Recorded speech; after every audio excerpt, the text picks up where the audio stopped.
ওদের সঙ্গে আমাদের একটা মানসিক আত্মীয়তা তৈরি হয়ে গেছে। কোনো রিয়ালিটি শোই না কোনো সিঙ্গার তৈরি করার কারখানা নয়। জীবনটাকে একটা মজা হিসেবে নিতে হবে, জার্নি হিসেবে নিতে হবে। গান গাওয়াটাকেও এখানে কম্পিটিশন ভাবলে চলবে না।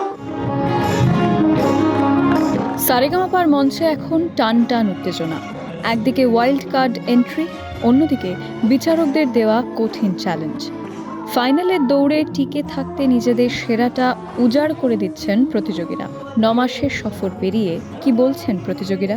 9 মাসের মধ্যে এরকম স্পেশাল সময় এই 24 বছরে আমি কাটাইনি। মিউজিক্যালি এতটা রিচ হয়েছি আমরা, এর থেকে বড় পাওয়ার কিছু হতেই পারে না। আমি গ্রেটফুল সারেগামাপার কাছে যে যাদের আমি কোনোদিন হয়তো ভাবিনি যাদের সামনে থেকে দেখবো, তাদের আমি সামনে থেকে দেখতে পাচ্ছি। তারা আমাদের জাজমেন্ট করছেন, তারা আমাদের পাশে এসে দাঁড়াচ্ছেন, তারা আমাদের আশীর্বাদ করছেন। অ্যাকচুয়ালি আমি জিৎ স্যারের গান শুনতে পছন্দ করি, তো রোজ শিখছি, আরও শিখবো, আর এই সারেগামাপার এই শিক্ষাগুলোকে নিয়ে আরও এগিয়ে যাবো। मैं नॉन बंगाली हूँ, मैं बंगाली बोलता नहीं, मैं बंगाली घर से नहीं हूँ, मेरे परिवार वाले बंगाली नहीं है।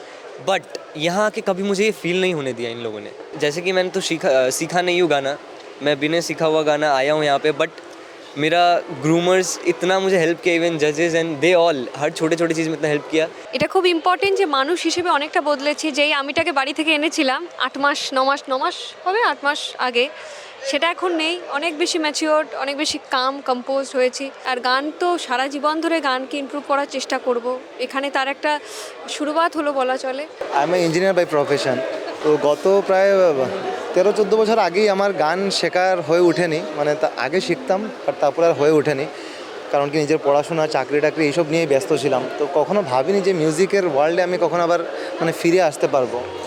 জেতা হারার হিসাবের বাইরে গিয়ে নিজেদের সেরাটা তুলে ধরাই সবচেয়ে বড় চ্যালেঞ্জ। প্রতিযোগীদের সেই কথাই মনে করিয়ে দিচ্ছেন বিচারকেরা। আমরা সবাই খুব টেনশনে আছি, তার কারণ যা ওরা করে থাকে তা করতে পারছে না, যে কোনো কারণেই হোক। এবার এটাই হচ্ছে এই কম্পিটিশনের উত্তেজনা এরকমভাবেই তৈরি হয়। এটা সম্পূর্ণই ওদের হাতে, এবং আমরা এখনও আশা করছি যে খেলাটা ঘুরে যাবে, কিন্তু এই মুহূর্তে দম বন্ধ করা উত্তেজনা। যে কোনো আর্ট ফর্ম শেখা মানে না নিজের ইভলভ করার একটা প্রসেসের মধ্যে থাকা। শুধু ওই রেয়াজ করার, প্র্যাকটিস করার, ঘড়ি ধরে স্কিল আর টেকনিক এটা শেখা মানে শুধু গান শেখা নয়। গান শেখা মানে একটা হেডস্পেসকেও শেখা, একটা মানসিক অবস্থানকে শেখা। তো সেটা ওদের মধ্যে যে ম্যাচুরিটিটা এনেছে এবং যে কনফিডেন্সটা এনেছে, সেটা এত মাস ধরে ওদেরকে দেখার পরে আমাদের নজনের কাছে খুব এভিডেন্ট। প্রত্যেকেই ভীষণ brilliant singer, brilliant, they are all are brilliant.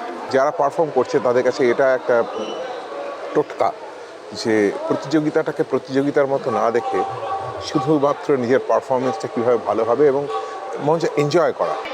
Reality show থেকে বেরিয়েও অনেক সিঙ্গার্স হারিয়ে যায়, তো কি করা উচিত সেক্ষেত্রে? অ্যাকচুয়ালি এটা ভুল ধারণা, হারায় না। ওদের economy becomes much better, they do lot of programs. ওরা গ্রাম সাববার্বসে প্রচুর প্রোগ্রাম করে গ্রামে গঞ্জে। So they become much better than what they were before. That is the objective of this place. সবাইকে যে বিশাল প্লেব্যাক করতে হবে তারও মানে নেই, কারণ অ্যাকচুয়ালি সিনেমাতে আজকাল প্লেব্যাক হচ্ছেই না। শেষ হতে চলেছে সারেগামাপায়ের শুটিং। প্রতিদিনের মহড়া, শুটিং, হাসি, মজা, আড্ডা আর দেখবে না এই মঞ্চ। তাই মন খারাপ পরিচালক অভিজিৎ সেন এবং সঞ্চালক আবির চট্টোপাধ্যায়। এটা খুব মিশ্র প্রতিক্রিয়া হয় এই সময়টাতে, কারণ একটা গোটা সিজন আস্তে আস্তে শেষ হয়ে আসছে। এই গোটা সিজন জুড়ে একদমই ঠিক আমাদের যে প্রতিযোগীরা যারা এসেছিল ওরা কিভাবে আরও নিজেদেরকে মেলে ধরলো, কত কিছু শিখলো, শুধু গান বাজনা নয় জীবনবোধও শিখলো, তৈরি হলো আস্তে আস্তে। আমাদের শুধু পার্টিসিপেন্টসের সাথে আমাদের সম্পর্ক তৈরি হয় তা নয়, এটা একটা বৃহৎ পরিবার। এই মঞ্চটা আমাদের নিজেদের ঘরের মতন হয়ে যায়। প্রায় 6-7 মাস এই ঘরে আমরা এই পার্টিসিপেন্টস সব পারফর্ম করে থাকে, রিহার্সাল হয়, গ্রুমিং হয়। আগে খুব মন খারাপ হতো, লাস্ট দিন শুটিংয়ে আমি স্টেজের প্রত্যেকটা কোনায় যেতাম, পিছনে যেতাম, সামনে প্রত্যেকটা গিয়ে দেখতাম, ছুঁয়ে ছুঁয়ে স্পর্শ করে অনুভব করতাম। আজকের দিনে আজকে আমি সেটা করেছি। এই মনে হয় নিজের ঘরটাকে একবার দেখা, যে ঘরটা আবার নতুন করে কোনো আরেকটা শোর জন্য তৈরি করা হবে। अभी ना जाओ छोड़कर के दिल अभी भरा नहीं, अभी ना जाओ छोड़कर के दिल अभी भरा नहीं।